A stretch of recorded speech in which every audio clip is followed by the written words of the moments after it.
Pemirsa, untuk mencegah kebakaran di pusat perbelanjaan di Kota Prabu Mulih, BPBD Prabu Mulih melakukan pengecekan alat pemadam api ringan dan hidran agar selalu siap dan optimal jika akan digunakan.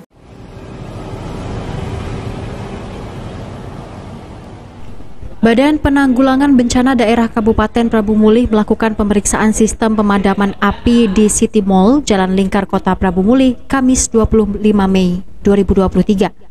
Dalam kegiatan itu, petugas BPBD mengecek ketersediaan dan kelayakan pemadaman api ringan dan hidran. Kepala Bidang Rehabilitasi dan Rekonstruksi BPBD Prabu Mulih mengatakan pihaknya diminta pengelola mal untuk mengecek kondisi apar, apakah dalam kondisi baik atau tidak. Setelah dilakukan pemeriksaan, seluruh apar dan alat pemadam lainnya dalam kondisi normal.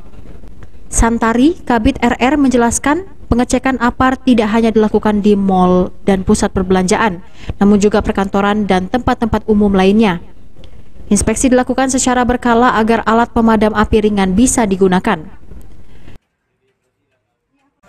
Perusahaan, IPA, pelayanan pemerintah, BUMN bisa lakukan pengecekan. Tujuannya sendiri supaya apa? Ya, kita ngecek hindari kebakaran.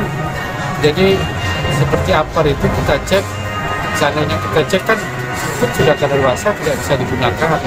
Jadi kalau kita adakan rutin pengecekan, jadi seandainya kemungkinan ada kebakaran tidak bisa digunakan.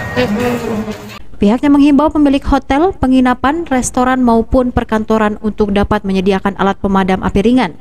Bagi yang mengalami kendala terhadap apar dan hidran, dapat langsung menghubungi BPBD Kota Prabu Mulih. Benny Firdaus, PAL TV.